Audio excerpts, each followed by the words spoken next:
Hi there. Well, there are just so many ways that portraits can be painted. Dogma's a terrible thing, to say that art can only be done in one way, that only one way is right, only one technique is correct, certain images and how things should be done. Not the way to go about art. Independence and individuality is about the most important thing within painting and art, so that we can produce something fresh, new, something very personal. Here's a few examples of different ways that portraits have been painted throughout different cultures, different times and different methods. And there are so many hidden meanings and connotations within these works. There are hidden meanings of symbolism, there are meanings of eroticism, there are meanings of the art themselves within the context of the history of art, cubism, pointillism, impressionism. And these are hung around the portraits, and the portraits built around as a framework around these ideals and needs. Let's have a go ourselves.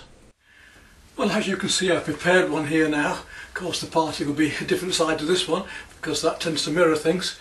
And what I'm trying to do here, obviously this time is a portrait that's much larger than life, and trying to get a bit of a smile into it, as the previous one was rather severe. Severe because I was having very strong artificial light into my face and my eyes, whereas this one is a more gentle, natural light.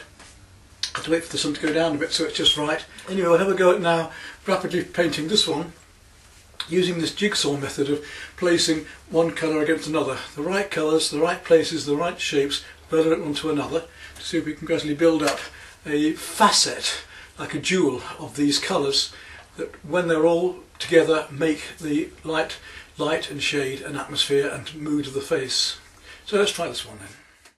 I'm going to use a full palette of oil paint. So you can see I've got all the colours I require for anything in the world here just about, and I use my filbert brushes, long handled filbert nylon brushes, and some rounds as well. In this portrait I'm going to start with the background. I want to get rid of the white as quickly as possible, and I found that using a green tint is very useful because green is the opposite in the colour circle to red, and it will make the red come forward. In fact, it's a slight cream colour behind me, but if I compare that to the reds of my face, the warm colours of my face, they will have a green tint. You'll see how that pushes it forward.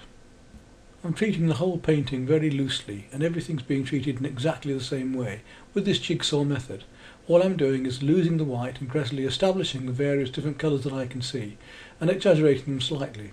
Once I've got rid of the white, I can go back and I can refine these shapes and colours and refine the facets even more. In this painting we're mainly drawing with shapes, we're painting with shapes, not so much a linear composition. So I can refine the drawing or the shapes of that drawing as I go along as well.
Well, at this stage, I'm about halfway through, but I start to notice some glaring drawing mistakes. I think we need to widen the mouth out.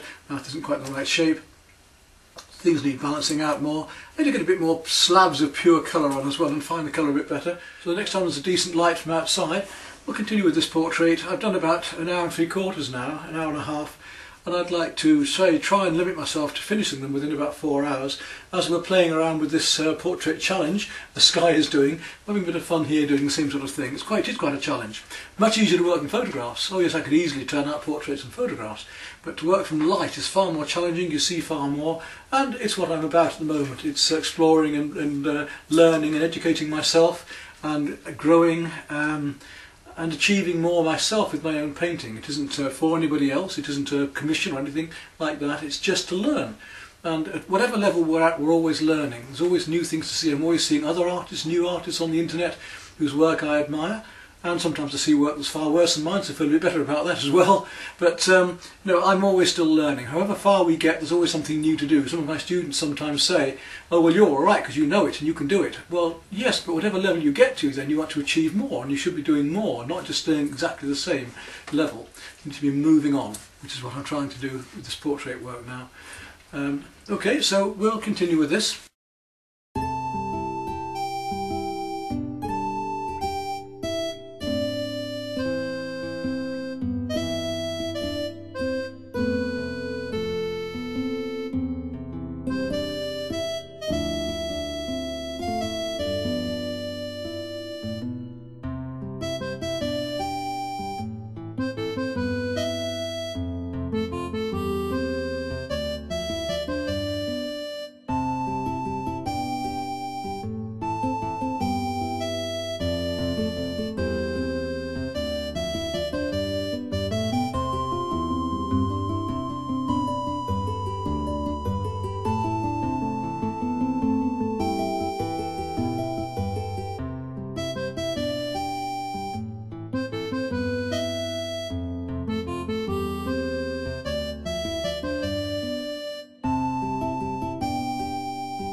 Well, here we are then. I think I've just about worked as far as I can on this piece. I might come back and do a bit more, but it's quite lively as it is, and I think I've got the drawing just about sorted out, much about what I want to.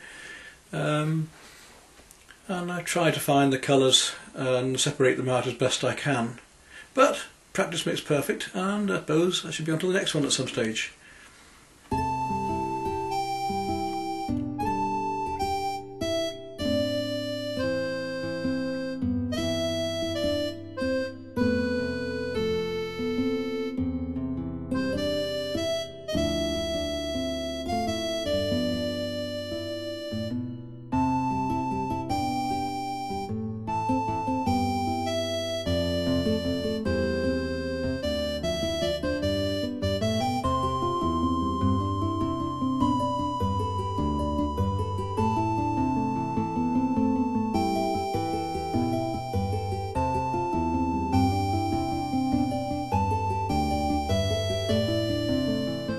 We are slightly larger than life size, so I'll come in a bit closer myself, although the light's a bit different. So I'll just cut myself out of this and try and reverse it and see what we get to show you how it should look in reverse. And I suppose the pose I was doing was something about this angle, wasn't it?